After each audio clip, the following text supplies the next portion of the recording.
La parole est à présent à monsieur Jérémy Bacchi du groupe communiste.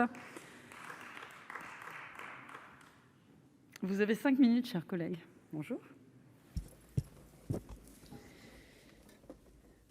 Madame la présidente, madame la ministre, monsieur le président de la commission, monsieur le rapporteur, mes chers collègues, dans 2 années se dérouleront les Jeux Olympiques de Paris 2024. Cet événement majeur va marquer la vie de tous les sportifs amateurs de notre pays et même au-delà de notre pays tout entier. Cet événement doit être un formidable accélérateur de la pratique sportive en France, aussi bien avant qu'après les Jeux Olympiques.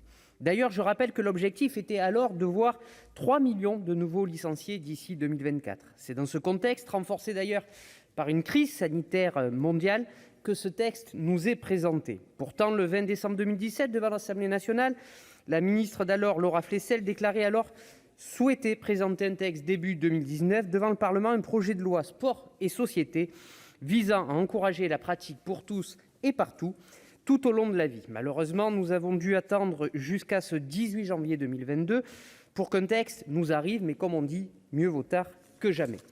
Cependant, même s'il existe des avancées intéressantes dans le texte, il n'en reste pas moins que nous avons un texte à minima ou une PPL poids-plume, pour reprendre les termes de la Banque des territoires. Concernant les avancées de ce texte, tout d'abord. Premièrement, sans pour autant répondre au manque d'encadrement des associations sportives, le texte permet de libérer des espaces de pratique libre. Notre groupe ne peut que souscrire à cet objectif, tant on sait à quel point le sport peut s'avérer une oxygénation. Combien de fois avons-nous vu des jeunes escalader des grilles des écoles pour jouer au foot, au basket ou dans les cours le week-end ? Tant de fois que certaines mairies laissent à présent les portails ouverts. Les dispositions du texte permettent tout à la fois de sécuriser les pratiquants, mais aussi les écoles et les collectivités territoriales. Deuxièmement, et une nouvelle fois, le texte apporte des améliorations notables, quoique à poursuivre, la question de l'accessibilité du sport, notamment aux personnes en situation de handicap. Troisièmement, le texte permet de faire avancer la question de la parité au sein des instances dirigeantes des fédérations. Outre le CNOSF et le CPSF, présidés par Brigitte Henrique et Marie-Amélie Le Fur, seules 16 fédérations ont une dirigeante, dont 2 seulement sont des fédérations olympiques. Si la loi de 2014 sur l'égalité réelle a permis quelques avancées, il faut aujourd'hui aller plus loin. Ce texte nous permet de dégager un horizon dans un calendrier par ailleurs tenable. Concernant enfin les limites que nous voyons à ce texte, se pose bien évidemment la question du coût. Selon une étude de 2018, 57% des Français considéraient que le prix des licences et des équipements était le principal frein à leur pratique.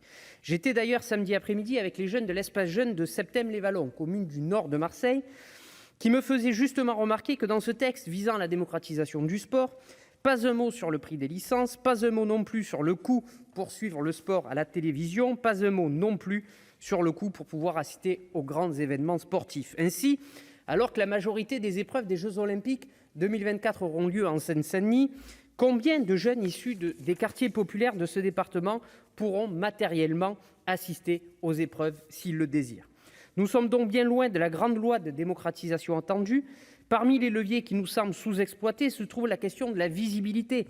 Car il faut le rappeler, il existe un lien très clair entre la médiatisation d'une discipline et sa pratique. Ainsi, on peut citer le triplement de licenciés en canoë-kayak, handball et natation consécutif à un dispositif de médiatisation favorisé par des générations dorées. Or, on ne peut que s'inquiéter de la disparition progressive du sport diffusé en clair, toute discipline cumulée. C'est d'autant plus regrettable qu'à nos yeux, la démocratisation de la pratique ne peut que se faire en parallèle d'une démocratisation de la diffusion et de la gouvernance. Se poursuit par ailleurs une forme d'hypocrisie dans notre conception du sport, pratique populaire à tous les sens du terme, où on valorise dans la communication l'ambiance des stades et les moments de communion. Par exemple, dans son clip promotionnel, la Ligue de football professionnel utilise des images des stades avec une multitude de fumigènes, car elle sait très bien que cela est vendeur. Mais dans le même temps, la même Ligue de football professionnel sanctionne les clubs présents dans ce clip pour utilisation de fumigènes. C'est schizophrénique. Pourquoi, Madame la Ministre, déposer un amendement revenant sur les mesures ouvrant la voie à la légalisation des fumigènes ? Reste enfin la question de la société commerciale que la LFP est en train de monter en parallèle de nos discussions. On l'a bien compris, son seul intérêt d'aujourd'hui d'injecter de la trésorerie en urgence après l'échec et le scandale de Mediapro. À son sujet se posent encore de multiples questions. Quelle capitalisation, quelle retombée économique à long terme, Quelle clé de répartition entre le monde amateur et le monde professionnel ? Quelle clé de répartition au sein même des clubs professionnels de Ligue 1 ? Quelle base de calcul pour le décider ? Autant de questions dont nous aurions aimé avoir des réponses avant l'étude de ce texte. Sinon, cela reviendrait à donner un chèque en blanc à la Ligue, ainsi qu'à cette future société commerciale. Je vous remercie.